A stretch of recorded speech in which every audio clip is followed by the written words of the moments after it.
नमस्कार, मैं हूं निकिता और आप देख रहे हैं सत्य हिंदी।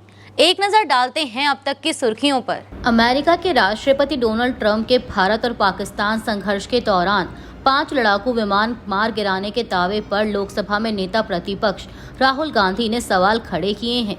राहुल गांधी ने प्रधानमंत्री नरेंद्र मोदी से सवाल करते हुए सोशल मीडिया प्लेटफॉर्म एक्स पर लिखा कि मोदी जी, 5 जहाजों का सच क्या है? देश को जानने का हक है। बता दें कि अमेरिकी राष्ट्रपति ट्रंप ने शुक्रवार को दावा किया था कि मई महीने में भारत और पाकिस्तान के बीच चले संघर्ष में 5 लड़ाकू विमानों को मार गिराया गया था। हालांकि ट्रंप ने यह नहीं बताया कि किस देश के कितने लड़ाकू विमानों को नुकसान पहुंचा। अमेरिकी राष्ट्रपति ट्रंप के भारत और पाकिस्तान के बीच हुए संघर्ष में 5 लड़ाकू विमान गिराए गए वाले बयान को लेकर कांग्रेस नेता पवन खेड़ा ने प्रधानमंत्री मोदी पर तीखा हमला बोला है। पवन खेड़ा ने सोशल मीडिया प्लेटफॉर्म एक्स पर तंज कसते हुए लिखा कि सीज फायर की घोषणा कौन करता है? ट्रंप। सीज फायर की शर्तों की जानकारी कौन देता है? ट्रंप। टैरिफ की जानकारी कौन दे रहा है? कितने जेट गिरे कौन बता रहा है? ट्रंप। अब लोग गूगल करने लग गए हैं कि भारत का प्रधानमंत्री बदल तो नहीं गया, कहीं ट्रंप ने तो शपथ नहीं ले ली। आर्थिक नीति, विदेश नीति, सुरक्षा नीति सब ट्रंप के हवाले कर दी तो क्या प्रधानमंत्री सिर्फ छोटे छोटे टापुओं से मेडल बटोरकर बड़ी बड़ी कहानियां सुनाने भर के लिए रह गए हैं? अमेरिका के राष्ट्रपति ने बीती मई में भारत और पाकिस्तान के बीच हुए सैन्य टकराव को लेकर बड़ा दावा किया है। ट्रंप ने शुक्रवार को कहा कि भारत और पाकिस्तान सैन्य संघर्ष के दौरान 5 लड़ाकू विमान मार गिराए थे। ट्रंप ने व्हाइट हाउस में रिपब्लिकन सांसदों के साथ डिनर के दौरान यह बात कही। हालांकि उन्होंने यह साफ नहीं किया कि वह किस पक्ष के विमानों की बात कर रहे थे। इस दौरान ट्रंप ने एक बार फिर दावा किया कि उन्होंने ट्रेड का इस्तेमाल करके दोनों देशों के बीच युद्ध विराम कराया था। भारत और पाकिस्तान के बीच मई की शुरुआत में हुए संघर्ष के बारे में बात करते हुए ट्रंप ने कहा कि दरअसल विमानों को हवा में ही मार गिराया जा रहा था। 4 या 5, लेकिन मुझे लगता है कि असल में 5 जेट मार गिराए गए। उन्होंने इस बारे में विस्तार से कुछ नहीं बताया। शिवसेना यूबीटी प्रमुख उद्धव ठाकरे ने ठाकरे नाम को महाराष्ट्र की सांस्कृतिक और राजनीतिक पहचान का प्रतीक बताया है। उन्होंने कहा कि ठाकरे नाम केवल एक ब्रांड नहीं बल्कि मराठी मानुष, महाराष्ट्र और हिंदू गौरव की पहचान है, जिसे कुछ लोग खत्म करने की कोशिश कर रहे हैं। उन्होंने कहा कि चुनाव आयोग एक पत्थर है, उस पत्थर पर सिंदूर लगा देने मात्र से उसे शिवसेना नाम और धनुष बाण चिन्ह किसी और को देने का अधिकार नहीं मिल जाता। यह नाम मेरे पिता और दादा ने दिया है। ठाकरे महाराष्ट्र के लिए संघर्ष करते रहेंगे। उद्धव ठाकरे ने अपनी पार्टी के मुखपत्र सामना को दिए एक इंटरव्यू में ये बातें कही। इंटरव्यू में उद्धव ठाकरे ने अपने चचेरे भाई और महाराष्ट्र नवनिर्माण सेना प्रमुख राज ठाकरे के साथ हालिया एकजुटता का भी जिक्र किया। दोनों ने हाल ही में हिंदी भाषा को कथित थोपने के खिलाफ एक संयुक्त रैली में हिस्सा लिया था। उद्धव ने कहा कि राज भी अब इस विरासत के साथ जुड़ चुके हैं। हम मराठी अस्मिता और महाराष्ट्र के हितों के लिए एक साथ खड़े हैं। उन्होंने यह भी संकेत दिया कि आगामी स्थानीय निकाय चुनावों में शिवसेना यूबीटी और मन से मिलकर भाजपा और महायुति को चुनौती दे सकते हैं। शिवसेना यूबीटी प्रमुख उद्धव ठाकरे ने आगे ये भी कहा कि अगर 2024 के महाराष्ट्र विधानसभा की तरह सीट बंटवारे और उम्मीदवारों के चयन में तेरी जैसी गलतियां दोबारा हुई तो महाविकास अघाड़ी का क्या औचित्य रह जाएगा।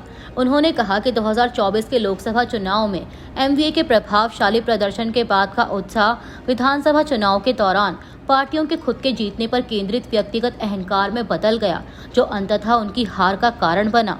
उद्धव ठाकरे ने इस बात पर भी अफसोस जताया कि उनकी पार्टी को लोकसभा चुनाव के दौरान अपने एमवीए सहयोगियों को वो सीटें देनी पड़ी जो उसने पहले कई बार जीती थीं। उन्होंने कहा कि विधानसभा चुनाव के दौरान सीट बंटवारे पर बातचीत आखिरी क्षण तक चली। इस झगड़े से जनता के बीच हमारे बारे में गलत संदेश गया। यह एक गलती थी जिसे सुधारना होगा। अगर भविष्य में ऐसी गलतियां होती रहीं तो साथ रहने का कोई मतलब नहीं है।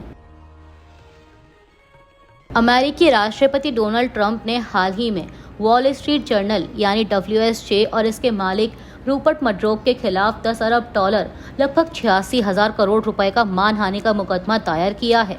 यह मुकदमा WSJ की खबर से जुड़ा है, जिसमें दावा किया गया था कि ट्रंप ने 2003 में जेफरी एप्स्टीन को उनके 50वें जन्मदिन पर एक अश्लील पत्र भेजा था, जिसमें एक नग्न महिला की स्केच और साझा रहस्य का उल्लेख था। ट्रंप ने इस पत्र को फर्जी करार देते हुए वॉल स्ट्रीट जर्नल पर गलत और दुर्भावनापूर्ण रिपोर्टिंग का आरोप लगाया है। वहीं WSJ ने 18 जुलाई 2025 को एक लेख प्रकाशित किया जिसमें दावा किया गया कि 2003 में ट्रंप ने जेफरी एप्स्टीन को एक पत्र भेजा था जिसमें अश्लील सामग्री थी। यह पत्र कथित तौर पर मैक्सवेल द्वारा संकलित एक एल्बम का हिस्सा था जिसे DOJ ने एप्स्टीन मैक्सवेल जांच के दौरान देखा था। अब ट्रंप ने इस दावे का खंडन किया है, इसे फर्जी और बदनाम करने वाला बताया है। उन्होंने दावा किया कि उन्होंने वॉल स्ट्रीट जर्नल के मालिक रूपर्ट मर्डोक और संपादक एम्मा टकर को पहले ही चेतावनी दी थी कि यह कहानी गलत है। इसके बावजूद वॉल स्ट्रीट जर्नल ने कहानी प्रकाशित की, जिसके बाद ट्रंप ने 19 जुलाई को फ्लोरिडा की फेडरल कोर्ट में मुकदमा दायर किया। बिहार में हाल के दिनों में कई बड़ी आपराधिक घटनाएं हुई हैं। इसी को लेकर RJD नेता तेजस्वी यादव ने भाजपा पर निशाना साधा है। उन्होंने भाजपा पर बिहार को तालिबान बनाने का आरोप लगाया। तेजस्वी ने X पर लिखा कि गया में डॉक्टर को मारी गोली, पटना में 2 गुटों में खुली गोलीबारी, पटना में महिला को गोली मारी गई और रोहतास में व्यवसायी की हत्या। उन्होंने लिखा कि मोदी और नीतीश भाजपाई सरकार बेबस, DK टैक्स से संरक्षित गुंडे अपराधी बेधड़क। बता दें कि बीती 4 जुलाई से 17 जुलाई के बीच केवल राजधानी पटना में ही बिजनेसमैन गोपाल खेमका, बालू कारोबारी रमाकांत, वकील जितेंद्र महतो, स्कूल संचालक अजीत कुमार की हत्या हो गई। स्थानीय खबरों के मुताबिक राज्य में बीते 15 दिनों में कम से कम 50 हत्याएं हुई हैं, जबकि अकेले पटना में 1 जुलाई से 16 जुलाई के बीच 14 हत्याएं हुई हैं।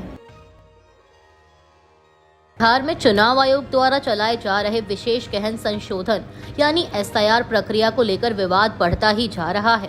वरिष्ठ पत्रकार अजीत अंजुम और बिहार के अन्य वीडियो पत्रकारों ने इस प्रक्रिया में बड़े पैमाने पर अनियमितताओं को उजागर किया है। जहां विपक्षी दल RJD और कांग्रेस इसे पहले से ही वोट चोरी की साजिश कह रहे थे, वहीं अब पत्रकार अजीत अंजुम के ताज़ा वीडियो में पटना के एक ब्लॉक कार्यालय में SIR फॉर्म्स में फर्जीवाड़े के सबूत पेश किए गए हैं, जहां मतदाताओं को यह कहते देखा और सुना जा सकता है कि उनकी सहमति या हस्ताक्षर के बिना उनके नाम से फॉर्म जमा किए गए। इस खुलासे ने चुनाव आयोग की विश्वसनीयता पर सवाल उठा दिए हैं। अजीत अंजुम के वीडियो में 10 मतदाताओं ने बताया कि उनकी मुलाकात किसी बूथ लेवल ऑफिसर यानी BLO से नहीं हुई, उन्हें कोई फॉर्म नहीं दिया गया, उन्होंने किसी फॉर्म पर हस्ताक्षर नहीं किए, फिर भी उनके नाम से फर्जी दस्तखत कर SIR फॉर्म जमा किए गए। पत्रकार अजीत अंजुम ने बेगूसराय के प्रखंड में भी ऐसी अनियमितताओं का जिक्र किया, जहां उनके खुलासे के बाद स्थानीय प्रशासन ने उनके खिलाफ FIR दर्ज कराई है। अजीत अंजुम ने इसे सच्चाई को दबाने की कोशिश बताया। इसके अलावा तेजस्वी यादव ने जमुई में एक जेली विक्रेता के पास हजारों फॉर्म मिलने और पटना के गांधी मैदान के पास फ्लाईओवर पर फेंके गए फॉर्म्स के वीडियो का हवाला दिया, जो फर्जीवाड़े की गंभीरता को दर्शाता है। बहरहाल SIR प्रक्रिया में फर्जीवाड़े के खुलासे, खासकर अजीत अंजुम की रिपोर्टिंग ने बिहार विधानसभा चुनावों से पहले मतदाता सूची की विश्वसनीयता पर गंभीर सवाल उठाए हैं। विपक्ष का मानना है कि यह NDA के पक्ष में मतदाताओं को हटाने की साजिश है, जिसे वे महाराष्ट्र की तर्ज पर वोट चोरी की कोशिश बता रहे हैं। केंद्रीय मंत्री चिराग पासवान ने एक बार फिर बिहार की कानून व्यवस्था पर सवाल उठाए हैं। बिहार की कानून व्यवस्था से जुड़े एक सवाल पर चिराग पासवान ने कहा कि जिम्मेदारी और जवाबदेही तय होनी चाहिए। वैशाली में घटना घटी है, एक छोटी सी बच्ची 1 महीने 13 दिन तक लापता रहती है।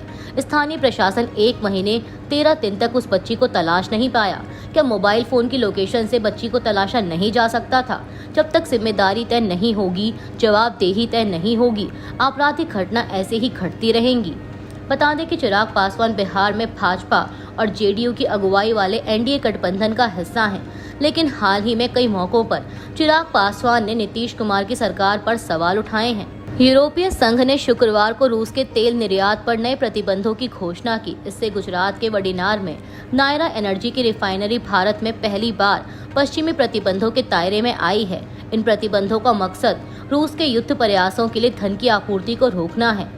यूरोपीय संघ की विदेश नीति प्रमुख काजा कैलास ने कहा कि पहली बार हम एक फ्लैग रजिस्ट्री और भारत में रोसनेफ्ट की सबसे बड़ी रिफाइनरी को टारगेट कर रहे हैं। देखा जाए तो नायरा एनर्जी पर यूरोपीय संघ के प्रतिबंध कंपनी के लिए तो झटका साबित होंगे ही, लेकिन साथ ही रूसी तेल से बने ईंधन पर प्रतिबंध रिलायंस इंडस्ट्रीज लिमिटेड के लिए भी चुनौती बनेंगे, क्योंकि दोनों कंपनियों पर यूरोपीय संघ से बाहर होने का खतरा मंडरा रहा है।